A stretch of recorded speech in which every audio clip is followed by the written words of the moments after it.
بہنوں کو نہ بھولنا اگر باپ قبر میں چلا گیا ہے. روزانہ تمہاری بہنیں اپنے بیٹوں سے پوچھتی ہیں ماموں کا فون تو نہیں آیا. پر ماموں نکمہ کیوں فون کرے؟ اسے بہن کو جوڑا جو دینا پڑ جائے گا. وہ کیوں فون کرے؟ بہن کہہ دے گی نا بھانجوں نے کپڑے نہیں بنائے. وہ کیوں فون کرے؟ بیوی کو جوڑا دو نا گجرانوالہ کے بازار میں سے لا کے کہ پرانا ڈیزائن ہے. بہن کو لا کے دو، اللہ کی قسم وہ پہننے کی نہیں، مصلے پہ لپیٹ کے رکھے گی. نماز کے وقت وہ جوڑا ہاتھ میں اٹھا کے کہے گی یا اللہ جس نے بہن کو پہنا ہے تو جنت کے لباس اس کو پہنا ہے. بیٹیوں کے ساتھ برتاؤ اچھا کرو. نبی کی بیٹی فاطمہ رویا کرتی تھی، حضور تڑپ جایا کرتے تھے. نہ رویا کر فاطمہ، محمد طائف کے پتھر برداشت کر سکتا ہے، تیرے آنسو برداشت نہیں ہوتے. نہ رویا کر. اور آج بھی پتہ نہیں کتنی بیٹیاں ماں باپ کے مرنے کے بعد گھر میں روتی ہیں. بھائی نہیں پوچھتے. یار کی یاری نبھانے کا وقت ہے، بہن کے سر پہ ہاتھ رکھنے کا وقت کسی کے پاس نہیں پوچھتے. بلکہ بسا اوقات تو ایسا وقت آ جاتا ہے جب بھائی کہہ دیتا ہے تجھے اور کام کوئی نہیں، جب وہ اٹھاتی ہے چلی آتی ہے تو پتہ نہیں کتنے جھگڑے ہوتے ہیں. بہن دروازہ پکڑ کے روتی ہے. جون جولائی کی چھٹیوں میں تیرے سے باپ ہی فون کرواتا تھا آجا آجا، نہیں آتی، گھر اجڑ رہا ہے، آج میرے آنے سے گھر میں جھگڑے ہیں. بھائی سلام ہے، صبح ناشتے سے پہلے چلی جاؤں گی، اب باپ یاد آئے گا، جا کے قبر دیکھ لیا کروں گی، تیرے گھر کی چوکھٹ نہیں چھوڑوں گی. یہ تمہارے سندھ کے اندر ڈیرکی میں ایک وڈیرا فوت ہوا، 25 مربوں کا مالک، 5 بیٹے 1 بیٹی، ایک 5 مربے ایک بیٹے کو دے دیے. بیٹی چرپائی پہ بیٹھ کے باپ کا منہ دیکھ رہی تھی، کچھ نہیں ملا. وڈیرا شاہی ہے نا، ہمارے دماغوں کا فطور ہے. بیٹی کو دے کے داماد کو برابر کرنا ہے. 5 مربوں کے مالک. چند دن بعد باپ کا انتقال ہوا، جنازہ گاہ لایا گیا. مولوی صاحب نے کہا صفے درست کرو جنازہ پڑھانے کے لیے. ایک آدمی پہلی صف سے نکلا، انہوں نے کہا حضرت ٹھہر جاؤ، کہ مرنے والے کے ساتھ کچھ حساب کتاب ہے، دعا کرو اللہ موت کے وقت کسی کے عیبوں کو ظاہر نہ کرے. دنیا نہیں چھوڑتی، اللہ معاف کر دیتے ہیں، بندے نہیں چھوڑتے. پہلے لوگ اللہ کی رضا کے لیے جنازے پڑھا کرتے تھے، اب تو خوش آمد ہے. جتنا بڑا آدمی مرتا ہے اتنی چدرا. ٹھہر جاؤ جی، صفیں پوری ہو رہی ہے، ٹھہر جاؤ جی، لوگ آ رہے ہیں، تاکہ پتہ لگے میں بھی جنازے کے اندر آیا ہوں.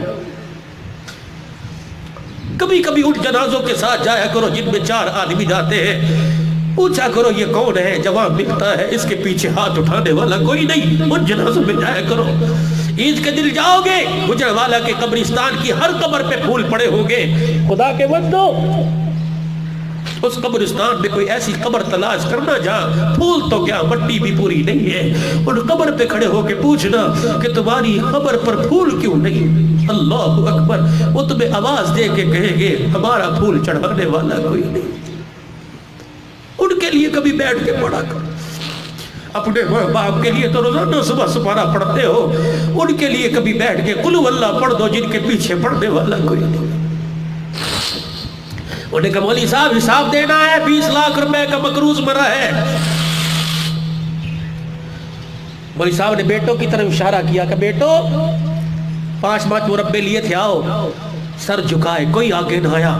20-25 منٹ ہو گئے. ایک آدمی جنازگاہ سے دوڑا، دروازہ بجایا. کہ کون ہے؟ کہ وہ بیٹی کہاں ہے جو باپ کی میت کے پر اس کے پیر پکڑ پکڑ کے رو رہی تھی اور کہہ رہی تھی کس کے حوالے کر کے جا رہا ہے. وہ بیٹی روتی بھائی کیا ہوا؟ کچھ باپ کی وصیت یاد آئی. کہ ایک آدمی صف میں کھڑا 20 لاکھ روپے کا تقاضا کر رہا ہے، تیرے باپ کا جنازہ پڑھانے نہیں دے رہا. بیٹی تیرے باپ کی میت خراب ہو رہی ہے. بس اس نے دھاڑ ماری، دروازے کی چوکھٹ پکڑ کے رونا شروع کر دیا. پھر برقع پہنا، ہاتھ میں پرس پکڑا، ننگے پیر دوڑنا شروع کر دیا. جنازگاہ میں پہنچی اور کہنے لگی مولوی صاحب باپ کا چہرہ دیکھنے کی اجازت ہے. کہ بیٹی کیا کرے گی، یا تو 20 لاکھ کا جھگڑا پڑا ہوا ہے. کہ وہی مسئلہ تو حل کرنے آئی ہوں. قریب ہوئی، باپ کا چہرہ کفن سے باہر نکالا، ماتھے پہ بوسہ دیا، اپنے سینے پہ ہاتھ رکھ کے کہنے لگی ابا پریشان نہ ہو، تیری میت خراب نہیں ہونے دیتی، میں ہوں نا. پھر باپ کے چہرے کو کفن سے ڈھانپا اور کہنے لگی کہاں ہے وہ جس نے 20 لاکھ روپے لینا ہے؟ وہ کہنے لگا میں ہوں۔ بھائی تو ادھر آ جا، میرے باپ کی میت پر تجھے کھڑے ہونے کی اجازت نہیں ہے۔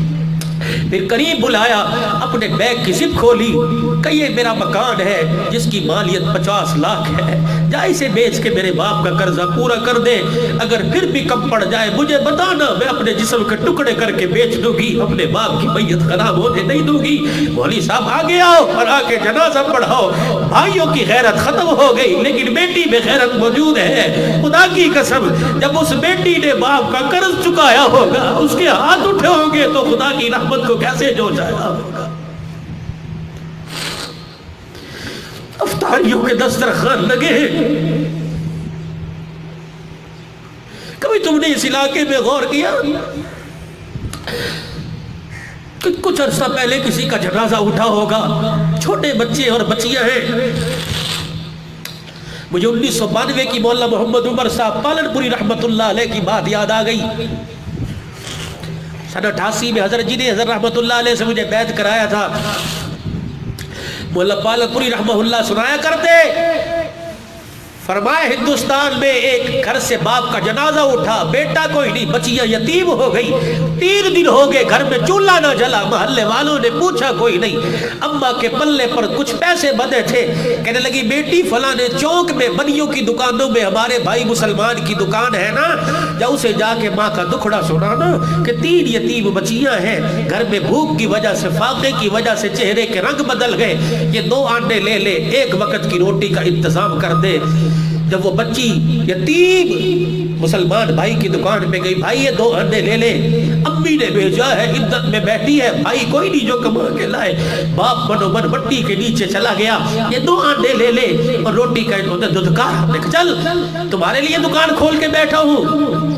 جب وہ اتر رہی تھی اور رو رہی تھی، انہوں نے کہا ابا کہاں سے لاؤں اللہ جو روٹی کا انتظام کروں۔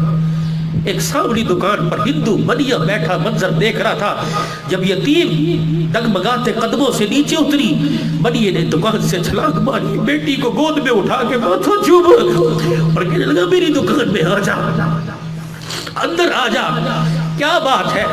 اس نے کہا ماں پردے سے باہر نہیں آ رہی، ہمیں بھوک لگی ہے، 3 دن بعد آج 2 انڈے لے کے آئی ہوں، بڑے فخر سے آئی تھی کہ بھائی دے گا، لیکن اس نے دودھکار بجائے روٹی کے جھڑکیاں دی ہیں۔ کب کہاں جا رہی ہے؟ کہ اماں کے پاس جا رہی ہوں۔ اندر آ، تھیلا اٹھایا، راشن سے بھر دیا، کہ لے بیٹی یہ لے لے، ہوں تو میں بنیا، جب روٹی پک کے تمہارے پیٹ میں جائے تو میری ہدایت کی دعا کر دینا۔ وہ 2 انڈے لے کے کہنے لگی چاچا یہ لے لے، کہ بیٹے چاچے کو پیسوں کی ضرورت نہیں ہے، ہدایت کی ضرورت ہے۔ جب وہ بچی 2 انڈے لے کے ایک ہاتھ میں اور راشن کا تھیلا لے کے جب دکان کی سیڑھیاں اتری، غیب سے آواز آئی، ہے تو بنیا لیکن کام تو نے بڑا اچھا کر دیا، ایک یتیم کی روٹی کا بندوبست کیا، اس کی برکت سے اللہ نے تیری 7 نسلوں کی رزق کا انتظام کر دیا ہے۔ ایسا کام کرو جو کام آئے۔ بس آخری مراحل میں بات جا رہی ہے۔ قبرستان میں ایک بچہ بیٹھا رو رہا تھا، بار بار قبر کو تھپیڑے مار رہا تھا، ابا اٹھ ابا اٹھ، روزانہ مس مارتی ہے، یا فیس لے کے آ یا باپ کو لے کے آ، میں ماں کے پاس نہیں جاتا، تیرے پاس آتا، اٹھ ابا۔ ایک 7 والی قبر پہ ایک بندہ فون کر رہا تھا کہ کل میں نے پھولوں کی چادر کا آرڈر دیا تھا، ابھی تک نہیں بنی۔ اس یتیم کے کان میں کہ مولا کسی کو دبڑیوں کا محتاج کر دیا، کسی کی قبر پہ پھولوں کی چادر ہے۔ اور پھر باپ کو مخاطب ہوا قبر کی مٹی کو، کہ ابا اٹھ، آج بھی ہاتھوں کی سرخائی دیکھ، آج بھی چھٹی کے وقت مس نے ڈنڈے مارے ہیں۔ اس نے کہا ابا کو لا، یا فیس لا، کہاں سے لے کے آؤں؟ بس وہ پھولوں کی چادر کا آرڈر دینے والے کے کان میں آواز پہنچی، اس نے فوراً فون ملایا، اس نے کہا اب مجھے پھولوں کی ضرورت نہیں، پھول تو مجھے یہی مل گیا، اب مجھے چادر نہیں چاہیے، پھول مجھے یہی مل گیا۔ بس اس نے موبائل بند کیا، یتیم کے سر پہ ہاتھ رکھا کہ کہ بیٹے رونا بند کر دے، اب تیرا باپ نہیں آئے گا، ہر مہینے فیس تیری دروازے پہ پہلی تاریخ کو آ جایا کرے گی۔ یقین جانو، پھر مرنے والے سے پوچھو، جس نے یتیم کے سر پہ ہاتھ رکھا اس کے باپ کی قبر پہ کھڑے ہو کے پوچھو تو صحیح کہ تیرے بچے نے یتیم کے آنسو صاف کیے، قبر میں اللہ نے تیرے ساتھ کیا معاملہ کیا ہے؟ یہ کام کرو، کبھی کبھی دکھلاوے سے ہٹ کے ایسے کام کرو کہ کرنے والے کو پتا ہو یا جس کی رضا کے لیے کیا اسے پتا ہو۔ یہ درس قرآن کی محفلیں اسی لیے سجائی جاتی ہیں، روزانہ اس دنیا کے جھمیلوں میں پھنس کے اس دل سے جو سنگائی دور ہوتی ہے۔ صبح صبح کا وقت ہے، نور کی برسات ہو رہی ہے، اللہ کی قسم آپ لوگ اتنے نہیں آئے جتنے خدا کے فرشتے اس وقت آئے ہوئے ہیں اس بہاروں کو لوٹنے کے لیے۔ پھر دیکھنا اللہ موت بھی ایمان والی دیتا ہے، پھر دیکھنا اللہ زندگی بھی ایمان والی دے گا۔ حضور پاک صلی اللہ علیہ وسلم بیٹھے، جبرائیل علیہ السلام آئے، حضور کی طرف دیکھ کے مسکرا رہے ہیں۔ کیوں مسکرا رہے ہیں؟ کہ اللہ کے نبی آج مدینے میں کون فوت ہوا؟ مجھے تو نہیں پتا۔ کہ تو کیوں آیا؟ کہ استبشر بموتہ اہل السماء، کوئی نیک روح آسمانوں کی طرف آج گئی ہے جس کی وجہ سے آسمان کے سارے فرشتے خوشیاں منا رہے ہیں۔ حضور نے مجمع کی طرف دیکھا، پھر کلیجے ہائے میرا سعد، وہ بیمار تھا، لگتا ہے فوت ہو گیا۔ حضور مسجد نبوی کے مصلی سے اٹھے، تیز تیز تیز جا رہے ہیں، صحابہ کرام دوڑ رہے ہیں، یا رسول اللہ آہستہ چلے، دوڑنے کی وجہ سے ہماری جوتیوں کے تسمے ٹوٹ گئے، آہستہ آہستہ چلے۔ اللہ کے نبی فرما رہے او جلدی کرو یارو، میرے ساتھ ملو، مجھے ڈر ہے میرے پہنچنے سے پہلے کئی فرشتے میرے ساتھ کو غسل نہ دے دے۔ اللہ کے نبی پہنچے، ساتھ کے مکان پہ جا کے کھڑے ہو گئے، اندر نہیں گئے، پھر اچانک اپنے کپڑوں کو سمیٹا، اپنے کرتے کے دامن کو، اپنی تہمت لکی کے کپڑے کو سمیٹا، پھر آہستہ آہستہ چل کے حضرت سعد کی سرہانے کی چرپائی، سرہانے پر پائے کے ساتھ یوں سمٹ کے بیٹھ گئے۔ صحابہ کہنے لگے اللہ کے نبی سارا کمرہ خالی ہے اور آپ یہاں اس طرح بیٹھے؟ فرمایا تمہیں کیا پتا، اتنا فرشتہ بیٹھا ہے، مجھے پیر رکھنے کی جگہ نہیں مل رہی، ایک فرشتے کی میرے پہ نظر پڑی، اس نے مجھے دیکھ کے اپنے پر کو سکیڑا، تب میں محمد کو بیٹھنے کی جگہ ملی ہے۔ حضور بیٹھے رہے، اللہ کے نبی جنازہ تیار ہے اٹھائیں؟ فرمایا اٹھاؤ۔ مدینے کی گلی سے جب جنازہ جا رہا تھا، صحابہ حضور کے چہرے کی طرف دیکھ رہے تھے، یا رسول اللہ میت بڑی ہلکی ہے، اللہ کے نبی میت بڑی ہلکی ہے، لگ رہا ہے ساتھ چرپائی پہ نہیں۔ حضور نے یوں دیکھا، مسکرائے، آسمان کی طرف دیکھا، واہ واہ اللہ، واہ واہ یا سعد، واہ واہ یا حسن۔ فرمایا میرے صحابہ تم صحیح کہہ رہے ہو، تم نے تو صرف چرپائی اٹھا رکھی ہے، میرے ساتھ کو تو فرشتے اٹھا کے لے جا رہے ہیں۔ پھر ایسی اللہ موت دیں گے، ایسی موت دیں گے، دنیا کی زندگی دیں گے۔ اللہ نے تمہاری داڑیوں کے اندر سفید بال رکھ دیے ہیں اور یہ اتنا بڑا وزنی ہتھیار ہے، اللہ اکبر۔ جب سفید داڑھی والا ہاتھ اٹھاتا ہے اللہ کی غیرت کو حیا آتی ہے، اللہ اس کے ہاتھوں کو خالی نہیں بھیجتے۔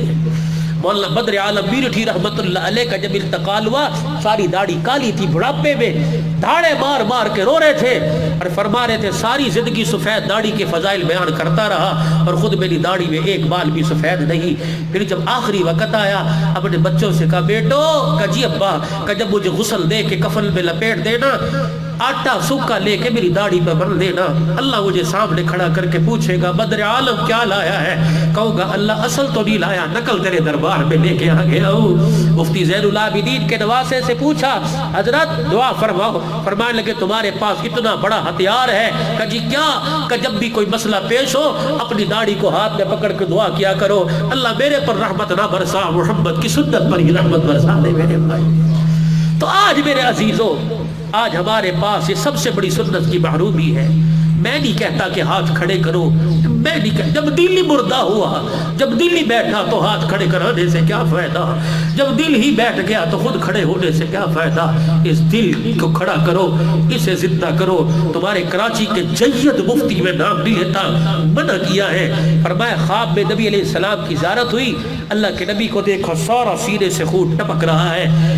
حضرت یہ کیا ہوا؟ اللہ کے نبی آپ کی آنکھوں میں آنسو آ گئے، فرمایا تجھے کیا پتا، صبح کے وقت جب میرا امتی یہاں اس طرح چلاتا ہے، یہاں نہیں چلتا، میں محمد کے سینے پہ چلتا ہے صلی اللہ علیہ وسلم۔ اب تمہاری مرضی ہے، تمہاری مرضی ہے، تمہاری مرضی ہے۔ جس کو تسلیاں دینے کے لیے آسمان سے جبرائیل ایک دن میں کئی مرتبہ آیا، تم انہیں سکھ پہنچاؤ یا دکھ پہنچاؤ۔ مولا تاریخ جمیل کے استاد مولا ظفر احمد قاسم فرما رہے تھے، فرمایا میں تمہیں حدیث دکھا سکتا ہوں، جب نبی کا امتی اس سنت کو زندہ کرنے کا ارادہ کرتا ہے، فرشتے اس کا نام لے کے روزہ انور میں جاتے ہیں اور جا کے نام لے کے بتلاتے ہیں کہ آپ کے امتی نے سنت کو زندہ کرنے کا ارادہ کیا، تو روزہ انور میں حضور اس امتی کے لیے ہاتھ اٹھا کے دعا فرماتے ہیں میرے بھائی۔ اب تمہاری مرضی ہے بھائی، بس یہ ایک فقیر کا پیغام تھا۔ خدا بھلا کرے حضرت مولانا قاری گلزار احمد صاحب آزاد کا کہ ہر روزانہ آپ کو نئے حضرات سے واسطہ پڑھواتے ہیں اور کوئی نہ کوئی اپنے انداز اور دکھ میں اللہ کا قرآن سنا کے چلا جاتا ہے۔